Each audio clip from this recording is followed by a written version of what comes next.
Hello, my name is Bento. I am the grandson of a man who shares the same name as me and my father, Bento.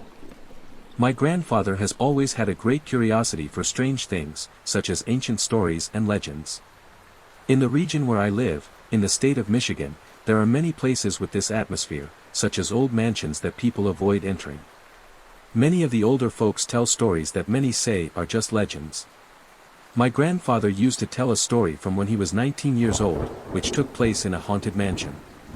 They said that the devil himself lived there. It was one of those old wooden mansions that sent chills down your spine just by looking at it from afar.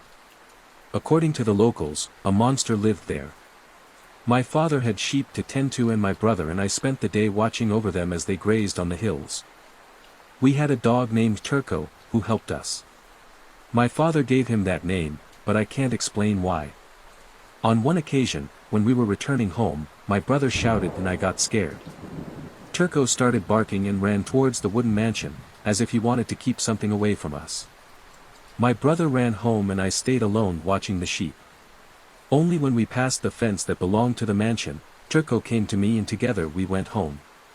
When I got home, my father called me and said that my brother had seen something and was trembling in the living room. I said I didn't know what had happened, I only saw him scream and run. When I arrived in the living room, I saw my brother trembling and my mother asking him what he had seen. It got dark and he didn't say anything. Only the next day, already calmer, he reported what he had seen. I saw something jump from the tree to the mansion. It looked like a man with a hat and cape. I don't know how he did it, because the tree is at least 10 meters away from the house. My father overheard the conversation, and after my brother went to have coffee with my mother, he called me and we went to the mansion together. On the way, my father ordered the Turk to leave, but he ended up listening in with us. When we arrived at the fenced area, the house was exactly as it had always been for as long as I can remember.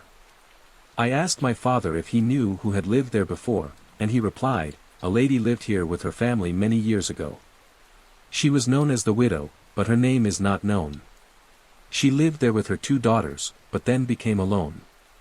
I don't remember exactly what she was like, but I know that people were afraid of her because she always wore black clothes with a veil covering her face, and was often seen walking on the cemetery path, where she spent a lot of time.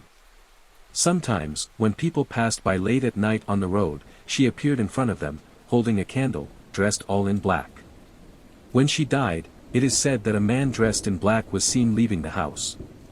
When people noticed that she had not been seen for days, they entered the house and found her lying dead in bed. They say that since then, people sometimes see a woman dressed in black passing by with a candle, and a man dressed in black with a hat walking around there. They say the man is the widow's ex-husband who comes to fetch her every night. My father opened the gate of the fence, which was locked with an old chain, and we entered the place. The mansion was in ruins and had certainly not been inhabited for many years. I asked my father about the lady's daughters, and he said they came, took care of their mother's body, and put up a big "for sale" sign, but no one ever showed up to buy, and that was over 30 years ago. The house has been there ever since, waiting to crumble. We looked through the windows and found things still very decayed due to humidity. We looked at the tree where my brother said he saw something jumping, and the distance between the tree and the house was quite far. Anything he saw would have to have wings to jump. My father thought it could be someone trying to scare us, or a vagrant, but due to the poor condition of the house, it was impossible for anyone to climb up to the 2nd floor, as the wood was too rotten. From that day on, we returned home and my brother never approached the road near the old mansion again. He avoided passing by there, taking a huge detour just to avoid seeing it again. Almost a year after that incident, I was returning from a conversation with friends who lived in a nearby village, and had to pass in front of the house. It was night and the moon was full, but I wasn't afraid and walked slowly, looking at the windows of the house.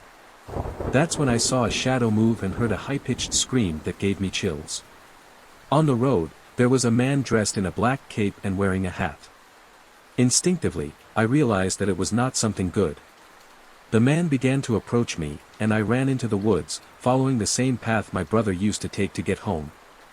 I could only hear footsteps chasing me, but whenever I looked back, there was nothing there.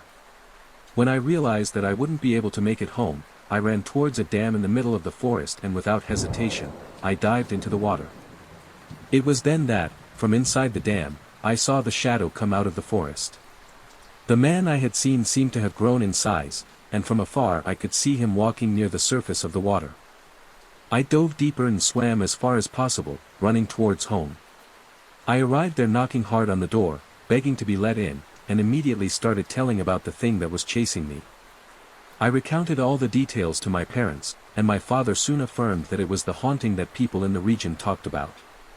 I told him it was true, that I had seen the man who seeks the widow and that the shadow I saw in the house must be her, who found no peace and still haunts there, haunting whoever passes by. Music.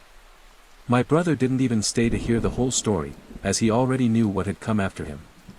Around the same time, there was a report from a lady named Dona Consuelo, who used to wake up early to wash clothes at the dam. She said she left home when it was almost dawn, but still dark, and saw an old woman approaching the fence. The lady wore a black veil on her face and walked with a limp, just like the widow used to walk. She returned tired to her house, and as she inserted the key into the lock, she spotted a tall and skinny man approaching. Quickly, she went inside and saw the man passing by the street and walking away. Her brother, herself, and Dona Consuelo had also seen something strange in the house and on the nearby roads that haunted those who passed by. A few months later, they were relieved to see that the house had collapsed, leaving only 2 walls. Nevertheless, some people report annual sightings of a very skinny man chasing people or a grieving woman walking and crying. Thank God, my brother and I didn't see anything else. My mother believed that the souls of the dead don't come back to tell stories, but my father always believed in bad things and said that there are bad things everywhere. However, he said that there was no need to be afraid of everything, because some hauntings were so scary that they would make anyone run and doubt what they saw. I know what I saw that night, a widow at the window and the man in the black hat, who still appear to this day on that road. Even though the old mansion, where they once lived, is no longer there.